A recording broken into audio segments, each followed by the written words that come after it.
എനിക്ക് 2 ഇരട്ടക്കുഞ്ഞുങ്ങളാണ്. അതിലൊരാളായ ഇസബെല്ലയുടെ തലയിൽ തെങ്ങ് വീണ് അവൾ മരിച്ചു എന്ന് പറഞ്ഞ് വിധി എഴുതി ജീവനോടെ ഹോസ്പിറ്റലിൽ വെച്ച് മാതാവ് പ്രത്യക്ഷപ്പെട്ട് അവൾക്ക് പുനർജന്മം നൽകി. മാതാവ് ഞങ്ങൾക്ക് അവളെ നൽകിയ സാക്ഷ്യമാണ് ഞാൻ 2023 ഇവിടെ പറഞ്ഞത്.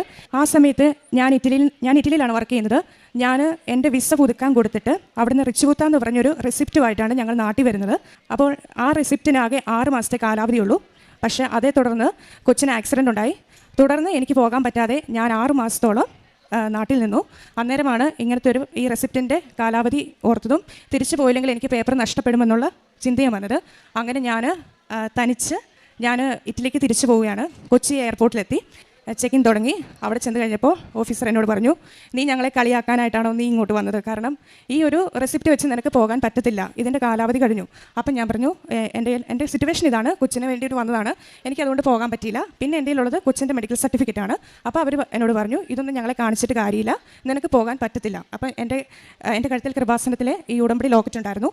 ഞാൻ ഇത് പിടിച്ച് കൊച്ചി എയർപോർട്ടിൽ നിന്ന് ഞാൻ പ്രാർത്ഥിച്ചു, അമ്മേ മാതാവേ, സഞ്ചാര മാതാവേ, ഇസബെല്ലയെ തിരിച്ചു തന്ന് അമ്മയ്ക്ക് എന്നെ ഇറ്റലിയിൽ എത്തിക്കാൻ പറ്റും, അപ്പോൾ കൂടത്തെ വരണമെന്ന് പറഞ്ഞ് ഞാൻ പ്രാർത്ഥിച്ചു. അവരെ എന്താണെന്ന് അറിയത്തില്ല, എന്നോട് പറഞ്ഞു, ഓക്കെ നിന്നെ ഞങ്ങൾ ഇവിടുന്ന് കയറ്റി വിടാം, പക്ഷേ നീ ദുബായിൽ നിന്ന് തിരിച്ച് വരാൻ തയ്യാറായിട്ട് നീ പൊക്കോളാൻ പറഞ്ഞു. ഞാൻ ഒന്നും ഗവനിച്ചില്ല. ഞാൻ രണ്ടും കൽപ്പിച്ച് ദുബായിലോട്ട് പറഞ്ഞു. അവിടെ ചെന്ന് കഴിഞ്ഞ് ഒരു ദിവസം ഫ്ലൈറ്റ് ഡിലേ ആയിരുന്നു. പിറ്റേ ദിവസം ഞങ്ങൾ ചെക്കിങ്ങിന് കയറി. അവർ നോക്കി, ഡോക്യുമെൻ്റ് ഒന്നും നോക്കിയല്ല. അവരെന്നോട് പറഞ്ഞു റിട്ടേൺ ഇന്ത്യയിലോട്ട് പൊക്കോളാൻ പറഞ്ഞു. ആദ്യത്തെ ഓഫീസർ പറഞ്ഞു. രണ്ടാമത്തെ വേറൊരു ഓഫീസറിനോട് ആദ്യത്തെ ഓഫീസർ പറഞ്ഞു ഇത് ചെക്ക് ചെയ്യാൻ പറഞ്ഞു. രണ്ടാമത്തെ ഓഫീസറും പറഞ്ഞു നിനക്ക് റിട്ടേണേ പറ്റത്തുള്ളൂ, നീ തിരിച്ച് പൊക്കോളാൻ പറഞ്ഞു. പിന്നെ മൂന്നാമത്തെ ഒരു ഓഫീസർ വന്നു. അപ്പോൾ ആ ഓഫീസർ പറഞ്ഞു ഒരു നിമിഷം നീ വെയിറ്റ് ചെയ്യാൻ പറഞ്ഞു. അപ്പോൾ ഞാൻ എൻ്റെ ലോക്കറ്റ് പിടിച്ച് ഞാൻ ആ ദുബായ് എയർപോർട്ടിൽ നിന്ന് ഞാൻ കരഞ്ഞു പ്രാർത്ഥിക്കുകയാണ്. അപ്പോൾ ആ ഓഫീസർ എനിക്ക് നേരെ ഓപ്പോസിറ്റ് നടന്ന് എൻ്റെ ഈ റിജക്റ്റ് ചെയ്ത ഈ ഡോക്യുമെൻറ്റുമായിട്ടാണ് പോകുന്നത്. ആ ഓഫീസർ ആരോടാണ് പോയി ചോദിക്കുന്നത്? അത് മാതാവായിരിക്കണം. എന്നിട്ട് എനിക്ക് ഇറ്റലിക്ക് തിരിച്ചു പോകാനുള്ള പെർമിഷൻ അമ്മ തരണമെന്ന് പറഞ്ഞു. പക്ഷേ ദേഷ്യത്തിൽ പോയ ഓഫീസർ തിരിച്ച് ഒരു പുഞ്ചിരിയോട് കൂടിയാണ് വന്നത്. ഞാൻ മാതാവിനെ മുറുക്കെ പിടിച്ച് പ്രാർത്ഥിച്ചു. അന്നേരം ആ ഓഫീസർ എന്നോട് പറഞ്ഞത് നിന്നെ ഏത് പേപ്പറാണോ റിജക്റ്റ് ചെയ്തത് ആ പേപ്പറാണ് നിന്നെ സേഫ് ആക്കിയെന്ന് പറഞ്ഞു.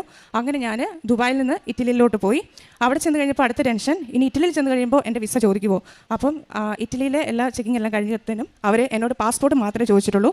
പിന്നെ ഞാൻ ഇറ്റലിയിൽ ചെന്നു. അവിടെ ജോലിക്ക് 3-ാം ദിവസം തൊട്ട് കയറി. കാര്യം ഇത് കേൾക്കുമ്പോൾ വലിയ അത്ഭുതമായിട്ട് തോന്നത്തില്ലെങ്കിലും വിസ ഇല്ലാതെ അല്ലെങ്കിൽ വിസയ്ക്ക് പകരം തരുന്ന ഒരു റെസിപ്റ്റ് അത് ഡേറ്റ് കഴിഞ്ഞിട്ട് ഒരു വ്യക്തിക്ക് വിദേശ രാജ്യത്തോട്ട് കയറാൻ പറ്റുമോ എന്ന് എനിക്ക് തോന്നുന്നില്ല. പക്ഷേ മാതാവ് എൻ്റെ ജീവിതത്തിൽ നൽകിയ അനുഗ്രഹത്തെ ഓർത്ത് ഞാൻ മാതാവിന് ഈ നിമിഷം കോടാനുകൂടി നന്ദി പറയുന്നു.